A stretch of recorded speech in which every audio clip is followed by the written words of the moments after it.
Le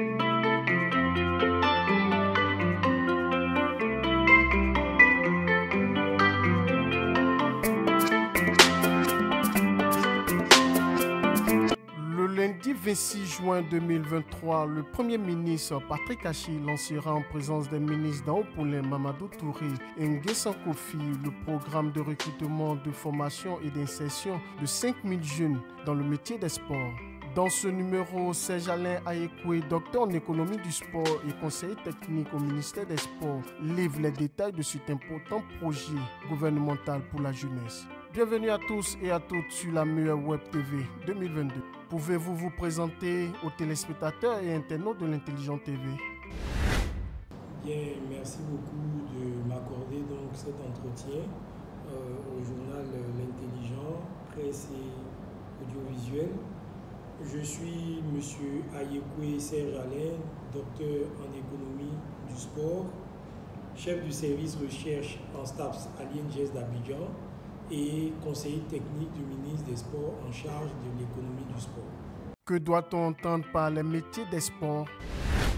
Ce que nous pouvons comprendre par métier des sports, c'est en fait un ensemble de métiers qui gravitent autour de l'activité sportive.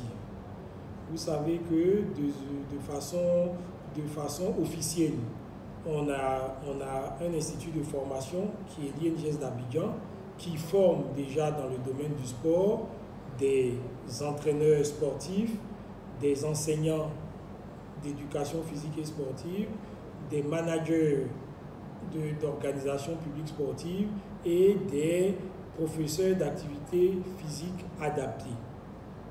Et en marge de ces métiers qui sont officiels, les métiers du sport deviennent donc des métiers qui sont connexes à l'activité, à la pratique d'activités sportives, sont des métiers dans le cadre des activités d'animation socio-éducatives, socio-culturelles, des activités de monitoring, donc moniteur de sport, des activités, tout ce qui est en tout cas autour de l'activité sportive et qui peut constituer donc un métier dans le cadre d'une formation.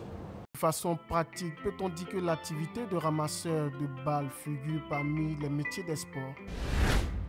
Au niveau des activités connexes, dès l'instant où cette activité de ramasseur de balles va donc entrer dans un environnement qui aide à l'organisation donc de la pratique du sport, cette activité peut s'avérer être un métier sportif, des reporters, animateurs, des speakers, comme vous dites, tous ces métiers-là qui sont aujourd'hui des métiers qu'on peut supposer être des métiers qui proviennent d'autres secteurs d'activité, dès l'instant où ils sont donc connexes à l'activité de pratique sportive, peuvent s'inscrire donc dans le cadre des métiers du sport. Comment va se présenter le projet relatif à l'inscription de 5000 jeunes au métier des sports? Ce projet de formation, insertion de 5000 jeunes dans les métiers du sport est donc un projet effectivement du ministère des Sports qui s'inscrit dans le cadre donc, de l'année de la jeunesse décrétée par le président de la République, son Excellence Alassane Ouattara, et qui est donc menée en collaboration étroite avec le ministère de l'enseignement technique, de la formation professionnelle et de l'apprentissage, parce que ces formations au métier du sport et qui sont des formations en insertion s'inscrivent dans le cadre de l'école de la seconde chance. Vous parlez d'école de seconde chance, ce qui voudrait dire que les étudiants de l'INGS des sportifs ne sont pas concernés par ce projet. À la base, il s'agit donc de tous les jeunes qui sont ni en emploi, ni en études, ni en formation, qui bénéficient directement de ces différents programmes de formation et insertion dans les métiers du sport. On pourrait donc y adjoindre à partir donc de la spécificité de certains d'entre eux qui sont déjà peut-être des pratiquants d'activité physique dans une spécialité quelconque. on pourrait peut-être inclure cela, mais ce n'est pas des métiers, des formations qui sont dévolues aux étudiants qui sont en formation dans l'école de la première chance, par exemple. Voilà. C'est tous ceux qui ont quitté l'école de la première chance qui vont se retrouver donc dans l'école de la seconde chance. Combien de métiers des sports sont ciblés par ce programme? Pour la première phase donc, de lancement de ce projet, nous avons donc identifié au total 28 métiers qui vont donc se retrouver dans ce projet.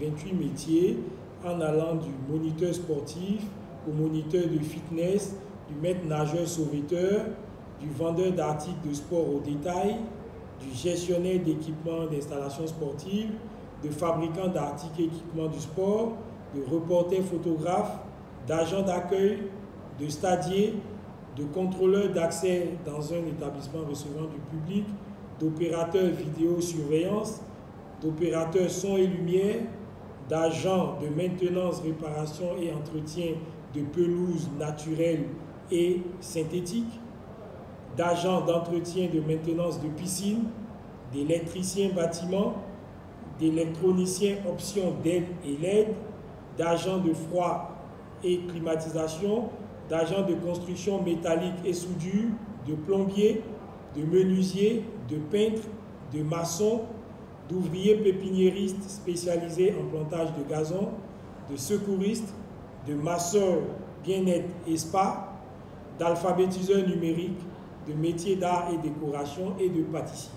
Donc voilà les premiers métiers qui ont été retenus donc, dans le cadre de ce lancement pour 5000 jeunes, en espérant et en souhaitant que la seconde phase de lancement, qui sera peut-être à la fin de cette première cohorte de 5000, puisse nous permettre peut-être, en fonction des adaptations qui se feront, d'ajouter certains métiers, mais à la demande naturellement de secteurs qui sont des secteurs productifs. La maçonnerie, la pâtisserie sont des activités qui n'ont rien à voir avec le sport. Je vous ai dit d'emblée que dès l'instant où ces activités-là se retrouvent dans un cadre de pratique sportive, si on construit un stade de football, si on construit un stade de basket, si on construit un complexe sportif, tous ceux qui vont naturellement participer donc à la construction de ces infrastructures-là peuvent s'inscrire dans ce cadre dans la mesure où désormais le gouvernement a décidé donc d'octroyer un ensemble de parts de marché aux jeunes qui sont donc naturellement à la recherche d'insertion, et donc ces jeunes-là qui vont profiter donc des différentes formations insertion. On a un quart de ces jeunes, donc un quart c'est 1250, qui peuvent être en auto-emploi, donc qui peuvent se mettre en entrepreneuriat, qui peuvent se mettre en coopérative, négocier donc un certain nombre de marchés qui seront donc proposés dans le cadre de construction d'installations et d'activités en rapport avec le sport. Quelles sont les conditions à remplir pour bénéficier de ce projet? De ce projet, déjà, la première des choses, c'est le critère d'âge. Donc, le critère d'âge qui a été retenu est celui donc, de la tranche d'âge de 18 à 40 ans. OK? 18 à 40 ans, il faut être motivé, savoir lire, écrire et compter de façon basique. Il faut naturellement, comme il y a certains métiers qui sont en rapport avec la pratique du sport, il faut avoir, pour tous ceux qui auront un passé dans la pratique de cette activité, auront certainement un avantage puisque dans un premier temps, les bénéficiaires vont s'inscrire en ligne sur des plateformes qui seront donc mises avec des fichiers physiques dans certains lieux. Au niveau de l'intérieur du pays, il y aura les directions régionales départementales du sport, les directions régionales départementales de l'enseignement technique, les directions régionales départementales de la jeunesse, en plus des agences emploi jeunes qui sont à l'intérieur, donc avec des inscriptions physiques parce que tous n'ont pas accès et tout le pays n'a pas une bonne couverture en Internet. Donc on prévoit donc ce type d'inscription physique. Et à l'issue donc des différentes inscriptions physiques, il y aura donc un entretien qui sera fait pour pouvoir naturellement établir les 5000 premiers bénéficiaires donc, de ces projets.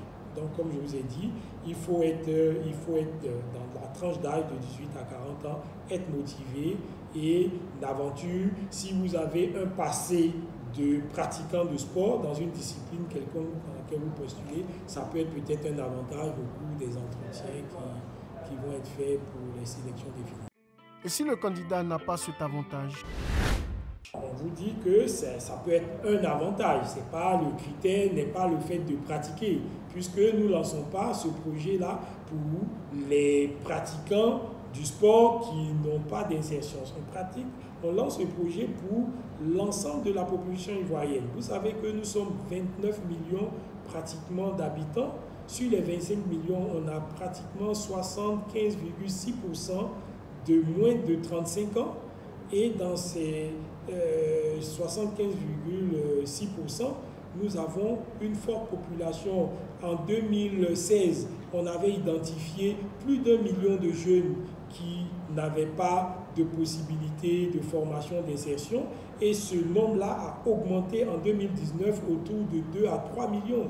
Donc c'est cette préoccupation-là qui a naturellement attiré l'attention du président de la République et qui a demandé naturellement au gouvernement de se pencher sérieusement sur le problème de chômage des jeunes, puisqu'on sait très bien qu'avec l'augmentation du chômage des jeunes, ils sont donc exposés à un certain nombre de problèmes sociaux que nous pouvons éviter si ces jeunes bénéficient de formation et sont insérés durablement dans les milieux professionnels qui les intéressent.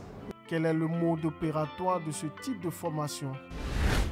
Le mode opératoire donc, de ce type de formation qui s'inscrit dans le cadre de l'école de la seconde chance, ce sont des formations qui procèdent par une phase de découverte du métier et par une phase de tout ce qui est naturellement les contraintes du métier. Donc la première phase, quand vous êtes retenu, c'est que vous serez donc en formation sur les différents sites. La première étape, c'est la phase de découverte du métier et de ses différentes contraintes. La deuxième phase va être au niveau de la phase de formation, qui est une phase importante, mais cette phase importante-là va prendre autour de 40% de la formation. La troisième phase, c'est la phase de confirmation du projet professionnel. C'est cette phase-là qui nous permet de mettre les différents bénéficiaires dans des situations de pré-professionnalisation, dans des structures qui vont les accueillir, donc en stage. Et cette phase, elle prend pratiquement 64% donc du projet. Et la quatrième phase, c'est la phase d'insertion et de suivi, d'accompagnement et naturellement, à la fin donc, du projet, tous ces bénéficiaires-là seront. Mais une des particularités donc, de ces formations au métier du sport réalisées dans le cadre de l'école à la seconde chance, c'est que ceux qui sont retenus vont bénéficier de per diem qui vont leur permettre naturellement d'assurer le minimum au cours de ces formations-là qui vont durer de 3 à 6 mois maximum et pour peut-être certaines phases, peut-être aller au-delà donc de ces 6 mois de formation. Mais déjà, d'emblée, pour ce qui est prévu, sont des formations de 6 mois qui débouchent sur des CQP, des certificats de qualification professionnelle qui seront donc délivrés à ces bénéficiaires. Et l'avantage donc de cette phase pilote, c'est que désormais, ces métiers-là qui vont donc octroyer des CQP aux différents bénéficiaires vont s'inscrire dans le cadre des différentes formations retenues et reconnues par le FDFP, par le ministère de l'Enseignement technique, qui font désormais des formations qui vont exister et qui seront donc à la disposition de tous les jeunes qui souhaitent donc s'insérer durablement à travers le sport dans les milieux professionnels. Ce programme s'inscrit-il dans un projet d'avenir? Les aspects économiques du sport sont donc des aspects qui prennent en compte les formations, puisque aujourd'hui, avec tout ce qui est fait en termes donc de construction d'infrastructures, déjà par rapport à la CAN 2023 qui va se jouer en 2024, nous avons donc des infrastructures avec plus de 1 milliard de dollars d'investissement en construction d'équipements. Okay? en marge donc de ces investissements, il y aura donc des stades régionaux et départementaux qui seront construits. Donc 2023-2024, le ministère des Sports donc, a un projet donc, de réalisation d'infrastructures sportives dans les différentes localités qui n'ont pas accueilli la CAN. Donc, tous ces aspects-là nous permettent d'avoir déjà un maillage du territoire qui est très important en termes d'infrastructures et naturellement avec l'évolution des pratiques sportives chez le citoyen moyen en Côte d'Ivoire, il y a un besoin donc d'encadrement de toute cette population donc dans le cadre donc des pratiques sportives sécurisées et donc les métiers du sport s'inscrivent pleinement dedans dans cet écosystème qui nous permet d'avoir une économie autour donc, de ces différentes activités. Quand vous prenez tous ceux qui vont fabriquer des équipements, du matériel, fabrication de maillots, de textiles, tous ceux-là sont des acteurs de l'industrie du sport qui contribuent naturellement à améliorer le quotidien donc, des pratiquants et s'insérer durablement donc, dans les milieux professionnels. Vous parlez de première phase. À quand la deuxième phase de ce projet? C'est une phase qui va donc suivre la première phase.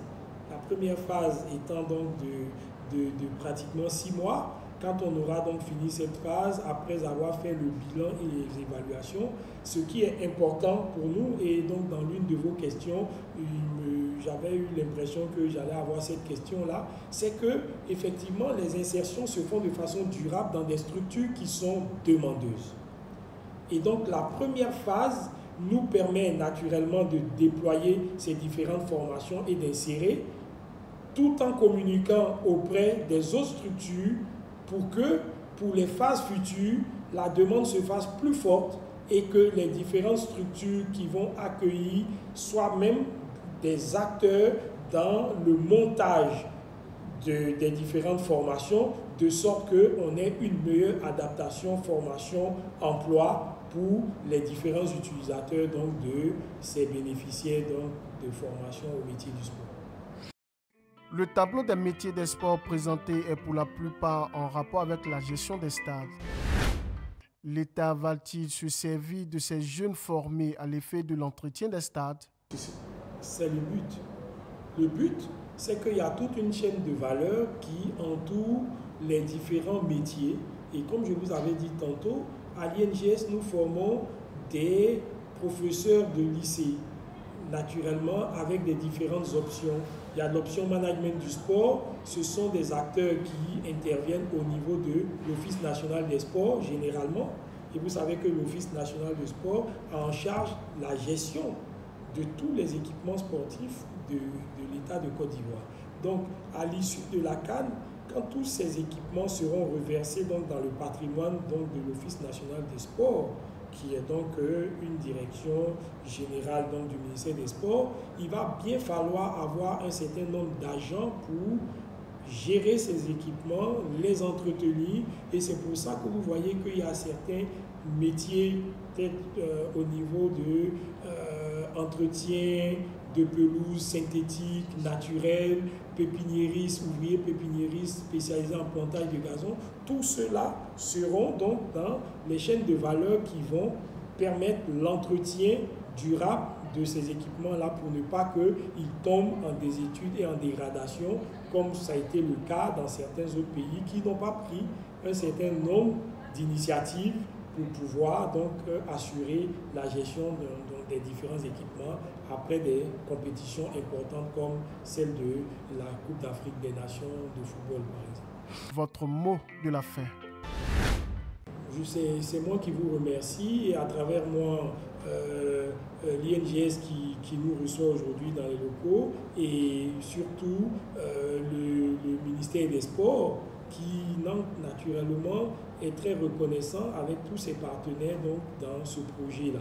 Maintenant, ce qu'on peut dire, c'est que le projet Métier du sport, pour tous ceux qui vont regarder, votre chaîne L'Intelligent, c'est naturellement, c'est un projet qui sera plus ou moins connu et aucun jeune de la tranche d'âge qu'on vient de définir de 18 à 40 ans, qui regarde votre chaîne, ne pourra dire qu'il ne sait pas qu'il y a un projet comme ça à venir très bientôt pour leur permettre donc de s'insérer pour ceux qui sont dans le besoin.